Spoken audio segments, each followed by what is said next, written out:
صل على سيدنا محمد. الحمد لله وكفى وسلام على عباده الذين اصطفى أما بعد فأعوذ بالله من الشيطان الرجيم بسم الله الرحمن الرحيم لا أقسم بيوم القيامة ولا أقسم بالنفس اللوامة أيحسب الإنسان أن لن نجمع عظامه بلى قادرين على أن نسوي بنانه بل يريد الإنسان ليفجر أمامه يسأل أيان يوم القيامة فإذا برق البصر وخسف القمر وجمع الشمس والقمر يقول الإنسان يومئذ أين المفر كلا لا وزر إلى ربك يومئذ المستقر ينبأ الإنسان يومئذ بما قدم وأخر بل الإنسان على نفسه بصيرة ولو ألقى معاذيره لا تحرك به لسانك لتعجل به إن علينا جمعه وقرآنه صدق الله العظيم وقال سبحانه وتعالى من عمل صالحا فله أشر أمثالها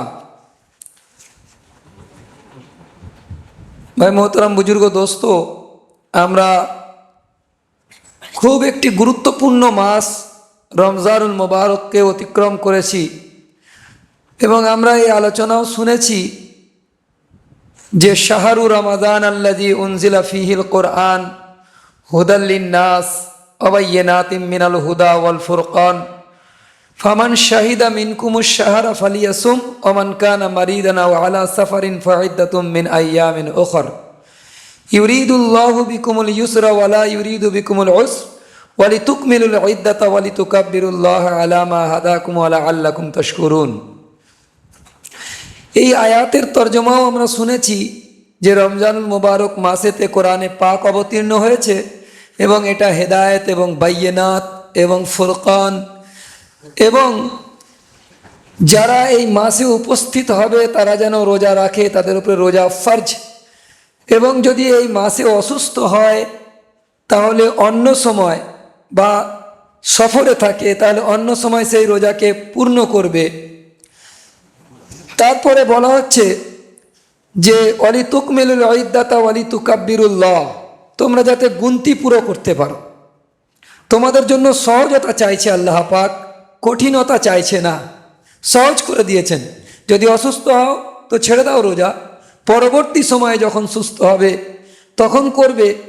এটা জরুরি নয় যে ঈদের পরে পরেই করে দিতে হবে, সারা বছরের মধ্যে যখন যে কোনো মাসেতে করলেই আপনাদের রোজা আদায় হয়ে যাবে ইনশাআল্লাহ।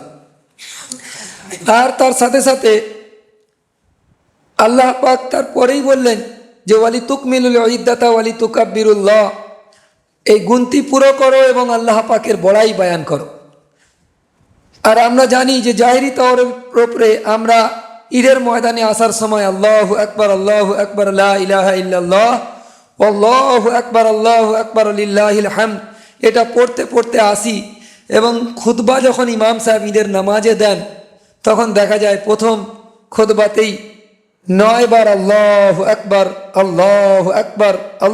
আকবার বলতে থাকে, দ্বিতীয় খুতবায় 7 বার, প্রথমে শুরুতে আর শেষেতে 14 বার আল্লাহু আকবার, এইভাবে 14 বার তাকবীর বলতে থাকে। ফের খুতবার মাঝখানে বারবার ওই তাকবীরকে দোহরাতে থাকে ইমাম সাহেব। এই তাকবীর দেওয়ার হুকুম কোরআনে এসেছে, ওয়ালি তুকমিলুল ইদ্দাতা ওয়ালি তুকাব্বিরুল্লাহ আলা মা হাদাকুম ওয়া লাআল্লাকুম তাশকুরুন, যে তিনি তোমাদেরকে হেদায়েতের উপরে রেখেছেন, তৌফিক দিয়েছেন রোজা করার এবং আল্লাহর ইবাদত করার তৌফিক দিয়েছেন এবং হেদায়েতের উপরে রেখেছেন। এটা পাখাটা বন্ধ করে দাও। তো হেদায়েতের উপরে রেখেছে, সেই জন্য আমরা আল্লাহ পাকের শুকরিয়া আদায় করব। আর যে ব্যক্তি আল্লাহর পক্ষ থেকে কোনো জিনিসের তৌফিক পায় অথবা কোনো জিনিস আল্লাহ পাক তাকে আতা করে, এটা সে যদি আল্লাহ পাকের মুমিন বান্দা হয়, তাহলে সে ফখর করবে না, অহংকার করবে না, বরং এর বিপরীতে সে শুকরিয়া আদায় করবে। আর যে হার ওয়াক্ত আল্লাহ পাকের দোয়া জিনিসের উপরে শুকরিয়া আদায় করায় অভ্যস্ত হয়ে যায়, সে কোনোদিন অহংকারী হতে পারে না। এটা রব্ত তাল্লুক গেহরা আছে। যে ব্যক্তি আল্লাহর পক্ষ থেকে কোনো জিনিস আতা হয়, পেয়ে যায়, আর সে তৎক্ষণাৎ আল্লাহ পাকের শুকরিয়া আদায় করতে থাকে, তাহলে সেই ব্যক্তি হাকিকাতান কোনোদিন অহংকারী হতে পারে না। সে জানে যে প্রকৃতপক্ষে আমার এই যোগ্যতা, আমার এই মাল অর্থ, আমার এই রূপ সৌন্দর্য যৌবন, এ কোনো কিছুই আমি নিজে হাসিল করতে পারিনি। এ সমস্ত কিছু হাসিল আমার আল্লাহ পাকের পক্ষ থেকে দেওয়া হয়েছে, তাই আমি পেয়েছি, আমার নিজের কিছুই নেই। যখন কেউ একথা মনে করবে, সে তখন বিনয়ী হবে এবং আল্লাহ পাকের দোয়া জিনিসের প্রতি সে শুকরিয়া আদায় করতে থাকবে। এইভাবে পরের আয়াতে বলা হচ্ছে, ওয়াইদা সালাকা ইবাদি আন্নী ফাইন্নী করিব। নবীজিকে খেতাব হচ্ছে যে আপনাকে যখন জিজ্ঞাসা করবে আমার বান্দা আমার সম্পর্কে, আমি কোথায় আছি, তখন বলে দেন যে আমি করিব আছি। এ কথার সাথে একটা বড় সম্পর্ক, যে আমার কাছে দোয়া করো, আমি দোয়া কবুল করবো। জিবু দাওয়াতাদ দাঈ ইযা দাআন, এই আয়াতের মধ্যে। তো এখানে একটা সম্পর্ক আছে যে রমজানের রোজা রাখছো, আল্লাহ পাক তোমাদের দোয়া কবুল করবেন। যেহেতু রমজানে বড় কঠিন ইবাদতের মধ্যে তোমরা মশগুল আছো, তো আল্লাহ কাছে আছে, তোমাদেরকে শুনিয়ে দেওয়া হলো। এর অর্থ এটা নয় যে রমজান মাসেই আল্লাহ পাক তোমাদের কাছে আছে, অন্য মাসেতে আল্লাহ পাক তোমাদের থেকে দূর আছে, এটা নয়। বরং আল্লাহ সুবহানাহু ওয়া তাআলা সর্বক্ষণই তোমার কাছে আছেন, তোমার থেকে দূরে নেই। তোমার জন্য উচিত হবে যেমন রমজান মাসে আল্লাহ পাককে ইয়াদ করে তার ইবাদতের আঞ্জাম দিয়েছে পুরোপুরি, সমস্ত খাবার মজুদ থাকার বাবজুদ, বিবি হালাল মজুদ আছে, তার পাশে শুয়েও তার সঙ্গে হামবিস্তরি থেকে নিজেকে বিরত রেখেছো। ইয়ে সমস্ত কিছু যেমন আল্লাহর হুকুমে তুমি আল্লাহর হুকুমকে পুরো করে আল্লাহর কাছাকাছি তুমি চলে গিয়েছিলে, আল্লাহ তো তোমার কাছে আছেই অলরেডি। তুমি যখন আল্লাহর হুকুম মেনে কাছে চলে গিয়েছিলে, যেন রমজানের পরে তোমরা আল্লাহ পাকের দরবার থেকে দূর চলে যেও না, বরং রমজানের পরেও আল্লাহ পাকের দরবারের কাছাকাছি থাকো, আল্লাহ পাকের করিব থাকো। এটাই আমাদেরকে তালিম দেওয়া হচ্ছে। আর সে ব্যাপারে হাদিসে পাকের মধ্যে এসছে যে রমজানের পরে রমজানের যে রোজা আমরা রেখেছি, সেই রোজা আমাদের কবুল হয়েছে কিনা, তার আলামত কি, আমরা জানবো কি করে? এটা তো আল্লাহ পাকই ভালো জানে কবুল হয়েছে কিনা, সর্বপ্রথম কথা, এটাই সব থেকে ফাইনাল কথা। কিন্তু আমাদের কিছু আলামত আছে যার মাধ্যমে আমরা জানতে পারবো যে আমাদের হয়তো রমজানের রোজা আল্লাহ পাক কবুল করেছে, যে রমজানের পরে আরও 6টি রোজা রাখার তৌফিক আমরা পেয়ে যাব আল্লাহর পক্ষ থেকে। যেটা আমার ঈদের দিনে বলার কথা ছিল, কিন্তু কোনো কারণবশত আমার মাথা থেকে পুরো ভুলে গেছি যে আমি এটা বলতে পারিনি। তবে এই জুমাটা মৌকা রয়েছে যে আমি এটা বলে দিই যে রমজানের পরে 6 রোজার কথা রসুল করিম সাল্লাল্লাহু আলাইহি ওয়াসাল্লাম আমাদেরকে তালকিন করেছেন, যেটা সহিহ মুসলিম শরীফের হাদিসের মধ্যে এসছে যে হযরতে আবু আইয়ুব আনসারী রাদিয়াল্লাহু তাআলা আনহু, যিনি মদিনাতে থাকতেন, তিনি বলছেন রসুল করিম সাল্লাল্লাহু আলাইহি ওয়াসাল্লাম বলেছেন, যে ব্যক্তি রমজানে রোজা রাখলো পুরো রমজান, এরপরে শাওয়ালের 6টি রোজা রাখলো, তাহলে সে এই 6 রোজার বরকতে সারা বছর রোজা রাখার সওয়াব হাসিল করবে। এই মর্মের 2-3টে হাদিস, এটা তো সহিহ মুসলিম এবং তিরমিজির হাদিস। তারপরে সাওবান রাদিয়াল্লাহু তাআলা থেকে রেওয়ায়েত এসছে যে ঈদুল ফিতরের পরে 6টি রোজা রাখবে, সে সারা বছর রোজা রাখার সওয়াব পাবে, একই মর্মের হাদিস। তারপরে সহিহ ইবনে হিব্বানে একটা হাদিস আছে, যে ব্যক্তি রমজানে রোজা রাখলো এবং শাওয়াল মাসে 6টি রোজা রাখলো, তার সারা বছর রোজা রাখার সওয়াব আল্লাহ পাক দান করবেন। হযরত আবু হুরায়রা রাদিয়াল্লাহু তাআলা থেকে আরেকটি রিওয়ায়াত আছে, যেটা মুসনাদে বাজ্জারের মধ্যে হাদিস আছে, যে রমজানে রোজা রাখলো, এরপর শাওয়ালে 6টা রোজা রাখলো, সে যেন সারা বছর রোজা রাখলো। তারপরে আরও একটি হাদিস, যেটা অন্য একটা শব্দে এসছে, হযরতে ইবনে ওমর রাদিয়াল্লাহু তাআলা থেকে বলছেন, বর্ণিত আছে যে হযরত সাল্লাল্লাহু আলাইহি ওয়াসাল্লাম বলেছেন, যে ব্যক্তি রমজানে রোজা রাখলো এবং এরপরে শাওয়াল মাসে ঈদের এই মাসটাতে আরও 6টি রোজা রাখলো, সে গোনা থেকে এমনভাবে পবিত্র হয়ে যাবে যেন তার মা তাকে আজকে প্রসব করেছে। এই দুটো মর্মের হাদিস, যতগুলো হাদিস পড়লাম দুটো মর্ম আলাদা আলাদা। একটা হচ্ছে 6টি রোজা রাখলে সারা বছর রোজা রাখার স্বভাব, একটা ফজিলত। দ্বিতীয় ফজিলত, আল্লাহ পাক তাকে এইভাবে মাফ করবেন যেন তার মা তাকে এই সবেমাত্র প্রসব করেছে।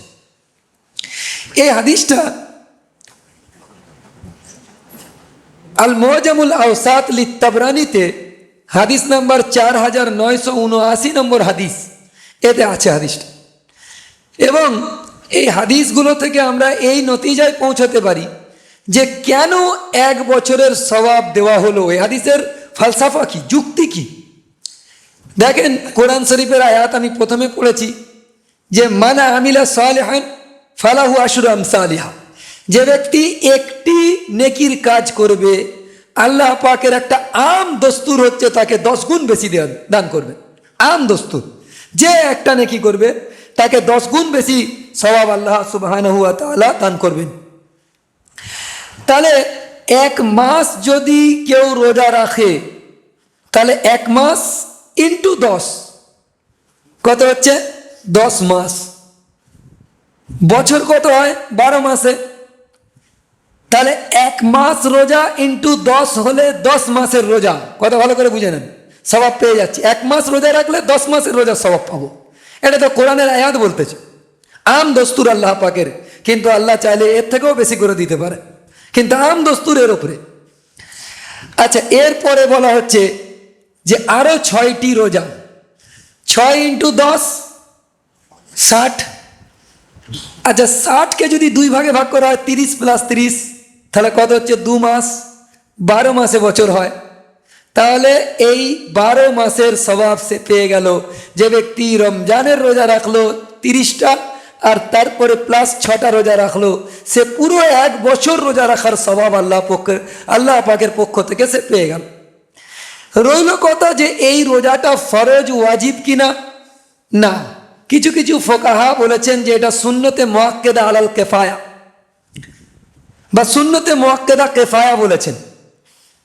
কিন্তু অধিকাংশ আহনাফের মতে, ফোকাহাদের মতে, যে না, এটা একটা নফলি ইবাদত, যে রাখবে সে সওয়াবের হকদার হবে, যে রাখতে পারবে না তার জন্য সওয়াবের হকদার তো সে হবে না, কিন্তু গুনাহও হবে না, গুনাহও হবে না, কিন্তু রাখলে এত ফজিলত আছে।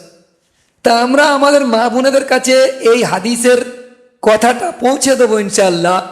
আমাদের মা বোনেরাও যেন এই রোজাগুলো রাখে, আর আমাদের ভাইয়েরাও যেন রোজাগুলো রাখে। আর খাস তরের উপরে যে সফরে থাকাকালীন এবং অসুস্থতার দরুন যে রোজাগুলো আমাদের ছেড়ে গিয়েছে, সেই রোজাগুলোর কাজা, অথবা মহিলাদের যে শারীরিক অসুস্থতা প্রতি মাসেতে থাকে, তার জন্য যে রোজাগুলো ছেড়ে গিয়েছে, সেটা এই মাসে রেখে দেওয়া বেশি ভালো। বাকি সারা বছরের যখনই সময় পাবে রাখতে পারে। কেউ গরমে রোজা ছেড়ে দিয়েছে কিন্তু শীতকালে গিয়ে রাখছে, কেন? গরমে লম্বা সময় রোজা রাখতে হবে, সেই জন্যে তার কষ্ট হবে, সে গিয়ে শীতকালে রাখছে, তবু আদায় হয়ে যাবে। কিন্তু উত্তম আর বেহতার হচ্ছে শাওয়াল মাসে সেই কাজাগুলোকে তুলে নেওয়া, যদি সম্ভবপর হয়। আর একটা মশলা হচ্ছে যে এই শাওয়াল মাসেতে রোজা রাখলে, আমরা যে রাখলাম, এটা কি একসঙ্গে 6টা রোজা একসাথে পরপর রাখতে হবে, নাকি ছেড়ে ছেড়ে রাখলেও হবে? উত্তর হচ্ছে যে কেউ যদি একসঙ্গে পরপর রাখে তাহলে এটা বেশি উত্তম, কিন্তু কেউ যদি ছেড়ে ছেড়ে রাখে তবে কোনো হার্জ নেই, শরীয়তে কোনো বাধা নেই।